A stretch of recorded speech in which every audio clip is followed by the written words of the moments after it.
따라해 보실래요? 영적인 색깔이 잘 맞아야 된다. 우리가 많이 경험하지 않습니까? 이 안에서만 결혼하라는 소리는 무조건 아니에요. 그렇지만 그렇게 되기가 쉽습니다. 교회 다닌다고 다 똑같은 게 아니에요. 이 말이 안 통하고 생각이 틀린 사람들이 너무 많아요. 영적인 흐름이 같아야 돼요. 그냥 교회 다닌다고, 물론 교회 다니면 서로 형제 자매가 될 수 있기 때문에 나눌 수 있어요. 그렇지만 너무 종교적인 사람이 있어요. 그럼 힘듭니다. 영적인 색깔도 맞아야 됩니다. 가능하면 영적인 색깔을 맞아야 됩니다. 제가 여러분을 사랑해서 말씀드린 거예요. 영적인 색깔이, 이거는 실제인 거예요. 핍박이 많이 일어나요. 예수 믿는데 서로 핍박합니다. 왜냐하면 기준이 다른 거예요. 영적 흐름이 다른 거예요.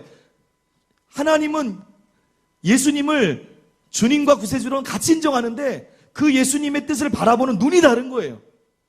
서로 충돌이 일어나는 거예요. 정말 잘 연합되기 위해서는요, 가능한 한 영적 색깔이 같으면 좋습니다. 그리고 이것이 중요합니다. 여러분, 하나님을 사랑하는 사람, 지금은 어떨지 모르지만 결국 결혼할 때는 하나님을 사랑하는 사람하고 꼭 결혼하시기 바랍니다. 여기서 타협하면 여러분 꽝입니다. 안 되는 거예요. 다른 하나는 뭐냐면, 따라해 보실래요? 건강한 사람이어야 한다. 잠언 31장 10절, 15, 17절 보니까 누가 현숙한 여인을 찾아 얻겠느냐? 그 값은 진주보다 더하니라. 밤이 새기 전에 일어나서 자기 집안 사람에게 식물을 나눠주며 여종들에게 일을 정하여 맡기며 밭을 살펴보고 사며 그 손으로 번 것을 가지고 포도원을 일구며 힘있게 허리를 묶으며 자기의 팔을 강하게 하며. 현숙한 여인이라고 하는데 좋은 배우자라고 얘기하면서 갑자기 일 잘하는 사람이에요. 밤이 새기 전에 일어나서 자기 집안에 식물을 나눠주며 여종에게 일을 정하여 맡기며 밭을 살펴보고 그 손으로 번 것을 가지고 포도원을 일구며 힘있게 허리를 묶으며 자기의 팔을 강하게 하고. 지금 여기에 자신 있는 형제 자매들이 지금 은혜 받고 있습니다. 건강이 중요한 거예요. 그런데 육체적인 건강만 중요한 게 아니라 이것이 중요하다면 우리는 건강하게 살 수 있습니다. 예수 믿기 때문에. 영적인 건강, 그 마음의 건강은 배나 중요한 거예요.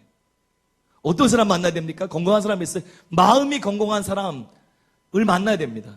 여기 뭐라고 나와 있어요? 좋은 배우자를 뭐라고 표현합니까? 이 힌트 중에 하나가, 이건 물론 건강에 대한 거예요. 그렇지만 여기 또한 그것이 있어요. 전체적인 문맥을 보면 30장에 현숙한 여인이에요. 노블 캐릭터에 성품이 고귀한 사람.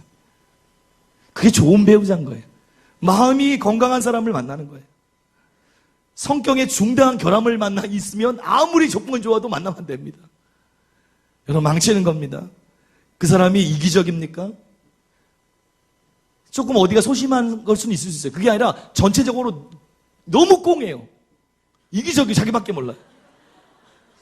그건 여러분이 꽁하다고 느끼는 건 우리가 또 꽁해서 서로를 그렇게 볼 수도 있어요. 마음을 여세요. 너무 자기밖에 몰라요.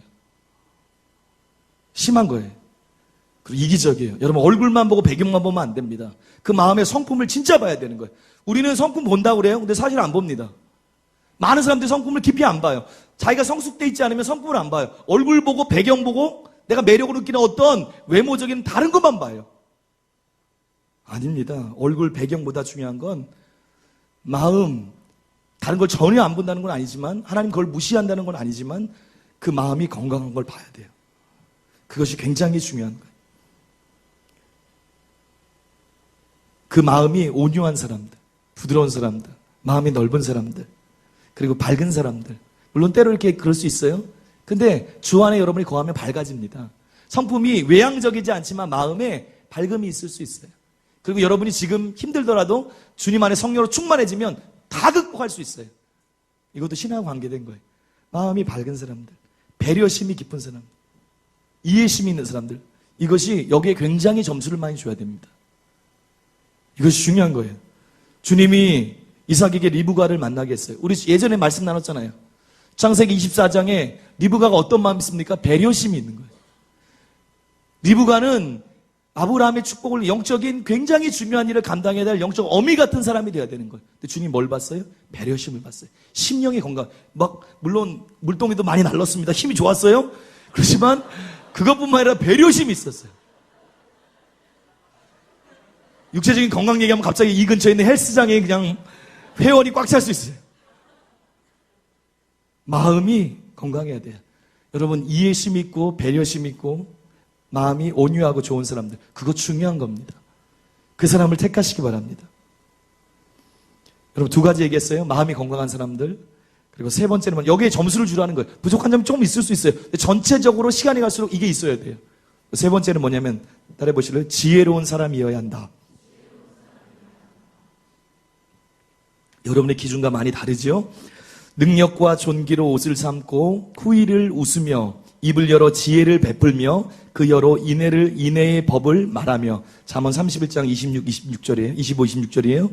이게 현숙한 여인, 좋은 신부감, 남자로 따지면 좋은 신랑감에 대한 기준이에요. 그 중에 하나가 무엇입니까? 여기 보니까 지혜를 베풀며예요.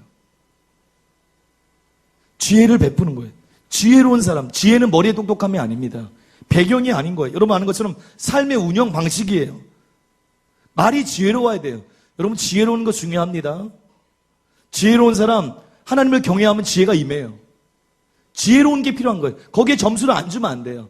잔머리 굴리는 게 아니고 하나님의 방법으로 남을 배려하면서 하나님의 뜻대로 지혜롭게 할 수 있는 사람. 엉뚱한 판단하는 사람 많아요. 여러분 보십시오. 잠언 26장 6절에 미련한 자의 편에 기별하는 것은 자기의 발을 베어버림이라. 해를 받느니라. 미련한 자의 편에 반응하는 것. 어떻게 같이 살면서 반응 안 할 수가 있어요? 힘들잖아요. 그게 자기 발을 베어버리는 거예요. 발을 베어요. 가야 될 것을 못 가는 거예요. 또 잠언 12장 4절에 어진 여인은 그 지아비의 면류관이나, 어진 여인이 성품이 좋은 거예요. 그러나 욕을 끼치는 여인은 그 지아비의 뼈를 썩음 같게 하느니라. 욕을 끼치는 여인. 다른 성경 보니까 주체가 없는 여인이 이렇게 나왔어요. 여자만 그런 줄 아십니까? 남자도 마찬가지입니다. 지혜롭지 못한 거예요. 주체가 없는 거예요. 그러니까 같이 모여서도 남편, 아내가 서로 화기애애한다고 애매하게 만들어요. 막 남을 이렇게 깎아내리는, 그걸 막 재밌어해요. 그게 뭡니까? 자기 얼굴에다가 막 욕되게 하는 걸 모르는 거예요. 그러니까 여기 뭐라고 했어요? 욕을 끼치는 여인은, 주체가 없는 여인은 그 지아비의 뼈가 썩은 같게 하느니라. 여러분, 지혜로운 사람이 굉장히 중요합니다. 지혜로운 여인은 잠언 14장 1절에 자기 집을 세우되 미련한 여인은 자기 손으로 허느니라. 여기 여자로 나와 있지만 남자도 마찬가지예요. 지혜로운 여인이 집을 세우는 거예요. 가정을 세우는 거예요. 여러분, 지혜로운 게 중요합니다. 하나님 말씀을 알고 지혜를 갖고 있는 사람들, 그게 기준이에요. 완전히 미련한 사람들, 여러분 같이 힘든 거예요. 그리고 기준이 또 무엇입니까? 따라해 보실래요? 대화가 통하는 사람이어야 한다. 여러분, 지금 이 기준대로 지금 혹시 사람을 이렇게 만나야 되는 사람들, 이 기준대로 여러분 선택하고 있습니까? 여러분 선택 잘못됐으면 지금 바꿔야 되는 거예요. 대화가 통하는 사람이어야 돼요. 잠언 27장 15, 17에 다투는 부녀는 비 오는 날에 이어 떨어지는 물방울이라. 그를 제어하기가 바람을 제어하는 것 같고 오른손으로 기름을 움키는 것 같으니라. 여러분 뭐라고 했어요? 다투는 부녀. 서로 싸워보세요.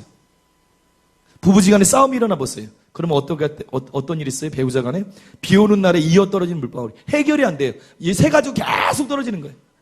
어디서 새는 여기서 샌다고 계속 새는 거예요. 그를 제어하기가 쉽게 고쳐질 줄 아세요? 바람을 제어하는 것 같고 오른손으로 기름을 움키는 거 안 되는 거예요. 여러분, 가능한 한 어떤 사람 만나야 됩니까? 사고방식이 통할 수 있는 사람 만나는 게 좋습니다. 말을 하는데 희한한 생각을 갖고 있어요. 독단적인 생각을 갖고 있어요. 굉장히 잘생겼는데 돈도 많고 멋있는데 생각이 독단적이에요. 희한해요. 기발한 거랑 다릅니다. 여러분 생각대로 막 바꾸면 안 돼요. 단어를. 희한하고 독단적이에요. 말이 안 통해요.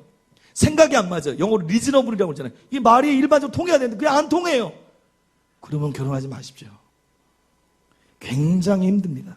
사고방식이 맞지 않으면 서로 말하는 기본적인 대화가, 물론 처음부터 다 맞진 않아요. 근데 기본적인 말이 안 통한다. 그래 너무 멋있어서 회개하십시오.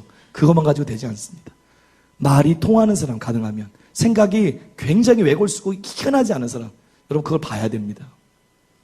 그리고 다른 하나는 뭐냐면, 따라해 보실래요? 비전이 통하는 사람이어야 한다. 아까도 얘기했죠. 이게 뭐냐, 비전이 뭐예요? 방향성이에요. 목적이에요. 중요성이에요. 중요하게 보는 거예요. 여러분과 너무 다른 방향을 추구하는 사람 만나면 힘들어요. 다른 얘기로 하면 예전에도 제가 이 얘기를 꼭 했는데 따라보시죠. 핵심 가치가 같아야 한다. 이게 권고 상황이에요. 이게 맞으면은 굉장히 좋습니다. 비전이 같은 게 핵심 가치가 같은 거예요. 중요하게 보는 거를 상대도 중요하게 보는 거예요. 여러분 이런 게 다르면 그렇게 쉽지 않을 수 있어요. 예를 들어서 기호만 조금 달라도 그거 맞추기가 좀 어려울 때가 있어요. 남자는 TV를 한 개인데 요즘에는 뭐 DMB도 있어서 좀 좋지만 TV는 텔레비전은 하나인데 맨날 스포츠 보려고 하는데 여자는 드라마 봐야 되고 스포츠 이것도 쉽지 않아요. 그리고 어떤 게 쉽지 않아요? 음식 달라도 쉽지 않아요. 근데 그건 기호예요. 이런 거는 맞춰나갈 수 있어요. 근데 이런 게 아니라 핵심 가치가 있어요. 여러분이 중요하게 생각하는 게 있어요. 이게 다르면 굉장히 힘듭니다. 예를 들어서 선교에 대한 부르심이 있는 사람이 있어요. 그래서 선교에 대해서 나는 이런 방향을 갖고 이걸 해야 된다고. 하나님 이런 마음이 있다고 생각해요. 근데 어떤 사람은 선교 절대 안 된다고. 쉽지 않은 거예요. 또 여러분이 어떤 부르심이 있어요. 근데 그것에 대해서 다른 사람이 동의하지 않는 거예요. 여러분은 하나님을 섬기고 하나님 주신 어떤 중요한 것들을 굉장히 가치 있고 핵심적으로 여기는데 상대방이 그것에 대해서 나 몰라라 해요. 그럼 여러분 살면서 굉장히 쉽지 않습니다. 거기에 대해서 기본적으로 다 똑같아야 된다는 게 아니에요. 핵심 가치에 대해서 기본적으로 동의할 수 있어요. 딱 일치되지 않아도 돼요. 선교에 대해서 생각하는데 무조건 나라도 갖고 뭐 이러지 않을 수도 있어요. 근데 그것이 중요한 것을 같이 인식하면 되는 거예요. 그래서 지금 100% 떠나지 못할지라도 거기에 대해서 하나님 말씀하시면 난 떠나야 되겠다. 떠나야 되는 것이 맞다. 적어도 그 정도는 있어야 되는 거예요. 저는 아내랑 잘 살고 있습니다. 저희 아내는 한 번도 사모가 되겠다고 서원하거나 부러워한 적이 아무도 없는 사람이에요. 그런데 주님이 만나게 하셨어요. 근데 잘 살고 있습니다. 그 이유 중에 하나가 뭐냐면 핵심 가치가 같아요. 주를 위해 살아야 된다. 영혼을 건지는 건, 선교든 영혼을 건지는 건 이게 중요하다. 어떤 직업을 갖든지 그대로 해야 된다. 그리고 어떤 생각과 말이 잘 통했어요. 그리고 결혼했어요. 그런데 하나님이 저를 통해서 목회의 길을 가게 하고 이렇게 하는 거 보니까 본인의 부르심도 본인도 하나님 섬기기 원했던 거니까 어떤 방법으로도 그렇게 해서 충돌 없이 따라올 수 있는 거예요. 여러분 비전이 통하는 핵심 가치가 같은 사람 꼭 만나게 되시기 바랍니다.